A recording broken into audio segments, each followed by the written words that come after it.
What's sound, man? CryptoGeezy back in the building, man. Y'all already know, man. We got to do this. Keep it going, bro. I'm getting some good feedback, getting a little negative, but hey, it wouldn't be right if somebody wouldn't have some negative to say. Shout out to everybody that's taking the time out listening to my eps. Shout out to the people that's coming in. Welcome to the channel. Just had to finish unpacking. We about to go out of town, man. We getting booked and busy. Shout out to the homie, man. I ain't gonna lie, bro. I gotta say it, bro. Despite what people may think, people may feel, homie put me in a good position, man. You know what I'm saying? I got things going on now, getting booked. They paying, they sending deposits and all that, bro. So you know what I'm saying? Shout out to him for that. With that said, the last time I was running with y'all, I was telling y'all how I had to go to Breezy Girl and like, you know what I'm saying, plant the seeds so she could go ahead and, you know what I'm saying, put the call in. You did. So I laid up there and told her to play, you know what I'm saying? She laid her law down and on the way back to New Orleans, this time it was a different ride, you know what I'm saying? We was like in a good space, you know what I'm saying? I was going down there to, you know what I'm saying, set the tone. So long story short, like, you know what I'm saying, he put me in a great position. And it was already crazy. Like I ain't really had to go search for the people, if you get what I'm saying. He already had he took let me see how I can say this. Certain people was sent to me. Let's just say that. But yeah, man, it was on. I had my little partner on Money. You dig? I got an interview. I'm setting up an interview with him now on Money. He in jail now for a hat. But yeah, that was my little dog right there, bro. Money, man. I met him around the Cindy Place days, dog. He was just a wild little young boy. He used to run with Slugger. So should I say any more? He was one of Slugger people. So yeah, me and Money wind up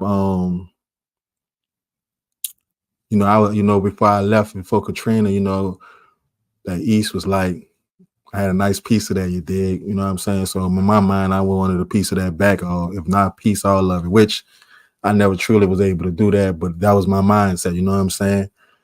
But yeah, man, Money, the way homie put it, I really didn't have to be in the scene.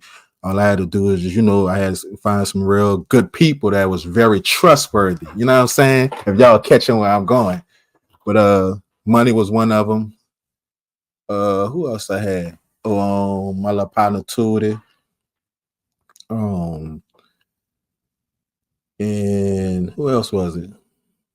Oh, the dude I told y'all, B, when we was on the roof, Katrina, and he came with the boat trying to stunt the boat in the water while we were on the roof. And when they were saying B shot at the police, when that wasn't true, he really ran the nigga off. Yeah, that was I wound up linking up with him again. Dude was a hustler. You know what I'm saying? I'm all about what makes sense. So yeah, dude put me in a good position, had me in a nice little lineup. You dig? We was making that move on back and forth to New Orleans to Louisiana. We was, every weekend I'll drive with them back down there to the A. I ain't had no reason. The A became less home to me, you know what I'm saying? I was going, meet up with my little chick, you know what I'm saying? A little chick out there, you dig? I'm putting her name. I could put her name. My little named China. Nice little thing I had, you dig? I was rocking with her tough. But she was like, she knew what the life was going on. She knew what was going on in that city. So she was kind of pulling away from me, you dig? And I was, moving, toward the city more. So I was kind of not even trying to hold her back. I was just going, letting her go with her move. So I had her, my little ex, Denisha. That was my little baby right there too. Well, we had kind of already fell apart, so it was kind of like already going downhill. It wasn't really nothing, holding on. But that time we had before the breakup. But anyway, and then you gotta remember. So when I first went down there, I'm gonna be honest, bro. Like me going to Atlanta to New Orleans, I was used to be telling her, I'm like, bro, we seen everywhere we going to the clubs that like they had it. He had it to where any club he go to. This was before we started the Dusty Money shit. Any club he went to, he was able to get in, get sections or whatever. They just gave him that respect, bro. It was just like, he was known. He was the man. He was the man getting to the money. So, a lot of people was, what I'm saying, wanted them in their establishments. And when he come, he's spinning. So it only makes sense. So, but it was something about every time we went, and I had, me, you gotta remember, I'm coming from Atlanta, going not to New Orleans, which is my home, but I just ain't been in there. I'm not even a clubber. Like anybody will tell you, well, then I wasn't. I like to get to the money. Like I ain't even tripping on them. I felt like the women that's in the club, now they gonna be in there next year. You know what I'm saying? And I'll be able to do way more better now than what I'm doing. Than what I'm doing now. So, we laid up there and we used to go to all these clubs, bro. And we used to lay up there, and when we come back, it was when we go to these clubs, I got a text. I'm getting people texting me, but about this flights. We mobbing on these flights, bro. So they trying to make sure I couldn't ask because I don't want to stop this recording. So anyway, when we was going to all these clubs, we'll see like the same people. And I ain't gonna lie, we got some nice chicks and all. You know how we holding down there, fine. You know what I'm saying, pretty little bras, but in the A, you ain't gonna really see the same ones in these so many clubs. Like only way you're gonna see them if you tell them meet me here. But in New Orleans, everywhere we went, when Pago said every other city we go, every other video, every time we went, we see the same old. That's on that song. You see the same old chick everywhere, and I'm like, man. And I remember, listen, I'm telling y'all this because the reason when I first was going, I was like, man, we could do better. And this was, I guess I wasn't getting in the game like how when I first came out there. So now I'm already established. I done established myself. Them same chicks I used to be like, man, like, man, let's go to the A. Let's go somewhere else. Texas. I'm like, man, let's go where it's a different variety. We seeing the same, but it didn't take me. See, the city's small. We only got a few clubs that be popping. It ain't like in these other states where you could go all over and find a popping club, and it's, what I'm saying, some people in there, you got to go in the city where it's popping at. So it made sense, but I wasn't looking at it like that. And then when I finally was kind of established, like, couldn't tell me nothing. I was loving it because I was like, man, we could go do this. But it was just the women they was coming to most times see him, coming to see the crew. You know what I'm saying? So it was just that, I guess, that attention, you know what I'm saying? That comes with the streets, bro. Niggas go to loving that attention, that fame, the money. The money, that plays a big part. But when all that come with it, it's kind of hard to not, you know what I'm saying, adapt to it, embrace it. So it was, I started cutting up, and anybody that know me, man, I'm hearing this now, I'm a womanizer, woo. Nah, I'm just a ladies man, bro. I love women, you know what I'm saying? And when I'm single, now if I'm gonna say this because I'm gonna promote myself. If I'm single, bro, I'm gonna do me. I ain't tying down, man. I ain't about to take it. A woman will have to show me this just what it is for me to, like, you know what I'm saying, lock in. But until then, I'm gonna be thugging behind them project buildings. Yeah, man. We was man, the clubs. Even his sister Mom used to lay up there, and I can go. She had off his name. I remember one time, and this was the best feeling ever. I saw one of my exes, but I was acting, my petty ass. I was acting like I didn't see her. It was going to this club, and it was crazy because when they saw Mo, it's like four of us, and when they saw Mo, they stopped everybody at the door to let us come straight through the rope. Like we ain't even going in line, we just coming straight in. And who was at the front of the line? My ex, one of my little exes that was acting bad when I got locked up, talking all that shit. Boy, I act like I ain't see her, but my duck ass left with her. Ain't that something? I saw a lot of my, it was like one of the first times I really was stepping out in the club, you know what I'm saying? Now that, I'm establishing myself, and I was with his sister, and I saw so many of my exes on, you could just tell, dog, like when I first went out there, and like I told you, I felt like I was in the way. I was seeing people I went to school with, you know what I'm saying? I've been gone since Katrina. So, in the New Orleans, you got to have a status. Wouldn't even, they didn't even acknowledge me. But boy, when I started Now we holding but you gotta respect the game. That's just how it is. I told you New Orleans based on the status. But anyway, yeah, it was things was just changing fast, right? So I think this was the day I was telling him, one time we was riding, he like, and I told you, and I always tell this to all the people that be sending their music in. You gotta have a real partner to just let you know they ain't it. And I was telling him about my music. He said, and he said it like this, son, you can't rap. And when I tell you, it hurt me to my heart, because you couldn't tell me I was spitting some flames. Man, you couldn't tell me I was that dude, bro. Like, you know what I'm saying? But when he told me that, like, one thing I said, he ain't gonna bite his tongue, he ain't gonna sugarcoat nothing, he gonna be honest with you, you know what I'm saying? It just is what it is. And if I go, I gotta go find my songs, bro. If I go play some of these songs, I'm gonna find one of my, but they got a lot of copyright beats, so I might can't play them. Man, I gotta find my songs, and y'all, I think it'll have y'all laugh and y'all hear how I thought I was just. Then I ain't right. I thought I was that dude. Everything was straight out the dome. You know what I'm saying? I ain't need no punching. I'm gonna write that bitch in my head, and then I'm gonna just spit it. I'm gonna just practice it to that bitch in my head, and you couldn't tell me. I'm gonna find some shit one day. We gonna play it.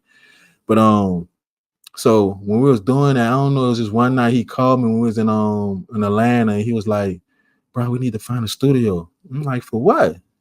Like, I want to rap. I said, you know what? I'm gonna find one so I could tell him the same fucking thing, because I know never in his life heard him try to, play rap or nothing. But found one. Oh, I got you. Let's go. Come on. Booked it and everything. So we go in there. The dude played that Plies beat that Plenty of Money. Boy, if I could find that, damn, I was always looking for that CD. This how throwback it was. This when he had the Infinity, what that was, 56.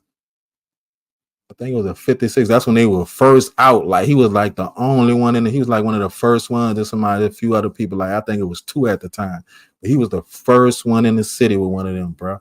The Infinity, the big dog, used to call it the Shark. I'm gonna show you. I was in one of the videos that we had with Dusty Money. But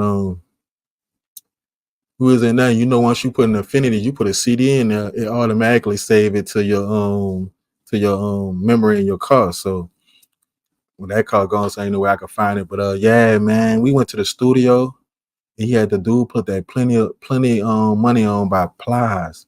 And he went in that motherfucking booth. I'm like, I can't wait to hear this. And I'm not gonna lie, even though, this is how you know it's the realness in me.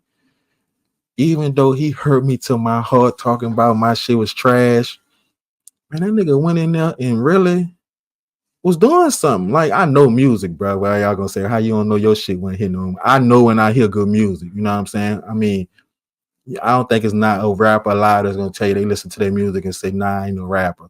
If they tried, they just got it. They kept going until they just eventually gave up, or somebody like a real friend told them they ain't it. But anyway, we laid up there and went in there, bro. He went to spitting. The only thing he had that, like, he was a downtown baby, Cash Money. He was like one of them. He just was stunting, but he was talking about like what it was really was going on, like how he, the video put the cut and all that, all the shit he was talking about. I was like, when I'm listening to him, I'm like, man, look at this little bitch. Like, he gave you that baby flow, like just stunting, but he wasn't just talking about cars, he was just talking about getting to the money, like, and it fitted him. But eventually, that was just it. That was the only song he ever did, and I think he just, after that, he just wanted a passion. He had a passion grew for just a record label. So that next weekend we went down there. We brought one of the Dusty Money artists that became a Dusty Money artist, and also was a homie out the project, Pound, and Tyson. That was off Galley, G Strip Tyson, I think. He also was signed to Nut Kid record label, and we brought them. I'm gonna have to find it. I think I could add it in here. I'm gonna have to find it. We brought them to the studio in the A. We found this studio. I don't know how we found this studio that was in a warehouse that had different compartments. And we go in there. I don't know how we linked up with them, but we linked up with them. And they gave us some pay for the studio time. We could sit in there, we could smoke. We was in there chilling. And man, the start of a record label was being created. So Pound dropped like 4 songs because he was like, man, I got when he told me I couldn't rap, he said, man, I got some, I'm gonna show you, you know what I'm saying, who we got, who we could put some money behind. And man, that's when he came back with Pound and Tyson. And man, they put a song together, bro. As soon as I heard Pound, bro, I'm gonna tell you something, bro. As soon as I heard that dude, bro, instantly, like I knew. And we had 4 artists, bro. When it came out, we had 4 artists, and all of them have their own lane. But Pound, and I could say this, and this is respectfully, whenever they drop, I always wanted to hear Pound part because it's just the way he just got on that beat and just, man, you know, y'all done play some music for y'all. If y'all don't, y'all go check it out. BMG Pound, go check out Dusty Money. Man, Pound had this flow, dog. Like, just you could hear the pain, you could hear the realness in it. Like, you could tell, just, you know how some you got to see the person, see if his rap cap, man, you could just hear it and just like, man, dude, really, you know what I'm saying? Like a Soldier Slim, but he was a downtime. He had his own sound, he had his own groove and everything, like his own demeanor. You could just tell it was a different type of dude, bro. So yeah, we brought them to Atlanta, and when we brought that CD back, we let Merle hear Merle out the project. Shout out to him, rest in peace to him. Big Dog out the project, man. Real. If anybody know the story of Merle, know him, y'all know who I'm talking about. The Ticket Master. That's what he had, all type of names. Black the God. You know what I'm saying? Dude made a name, man. If I'm telling y'all about Breezy, man, just imagine Black the God, man. He been like a legend in that city. But we played that for him. He listened to it. You gotta remember, them two was like together. They was like a team, brother, and well, Breezy and Merle. Nobody was ready for them when it was coming getting to that bag. Them dudes was ready. So we laid up there and let them hit. Before you know it, Dusty Money was created. That's how Dusty Money was all created, man. You know, now it wasn't just brother invested into it. It was Merle invested into it, and that became the CEOs. Breezy and Merle, and then Ernest became the president. Elo, another legend out the city. I became the manager, and that was it. Like, that was the rest was just artists and just supporters and team, like the crew. Everybody else was just part of the team. That was just only the titles right there. We started that label. And as soon as we turned it on, it wasn't no turning off. You know what I'm saying? We just was getting to it. Like, that was the way. Like, I remember one time, like, I don't know, something happened and brother was in Atlanta. I was to the time now, so kind of locked in. It's then with the label. Like, when I do something, if y'all see now, when I'm doing something, I like all the way and I like to get it in and don't turn off. You know what I'm saying? I'm heavily invested. So some reason brother was in Atlanta and my ass stayed in New Orleans. Like, this time, okay, I think he flew out. I'm like, man, I'm chilling, you did. And he called. There was something going on. Like, he was ready to give up and on the label because I guess something just wasn't everybody. I don't know. It was something like we was having everybody had egos. You know, we was already street dudes. Everybody was getting to their money, so egos was on the high. Even from if they wasn't the artists to the, to the artists to people that was under the artists. You know what I'm saying? They crew. Everybody had their own ego. You couldn't tell really none of us nothing. But he said one thing. He was like, man, I'm done. I ain't investing. You know, he was ready to give up on the label. You dig? And it was me and him talking. And I mean, it's past, so I can speak on it now. And I told him something. He like, man, focus on your kids. Focus on your. I only had a child at the time. He said, man, focus on your daughter. And my response, I could just tell, turned him up. He said, I am. I told him, I said, man, homie, I am. I said, but the thing is, I ain't just focusing on mine. I'm focusing on all ours, man. This is our ticket out the hood. And I guess they just gave him a flame because he paused. And he said, man, I'm on my way back. He booked a ticket and shot back to New Orleans, man. and we turned up. Yeah, that's the 20 minutes right there. I don't want to hit y'all too hard, bro. I got to keep it spaced out. You know what I'm saying? Because I know y'all attention span 9 minutes. So that's what it's saying. Y'all are tuned out. I'm just trying to get y'all a little something. Y'all tune back in. We're gonna keep it going.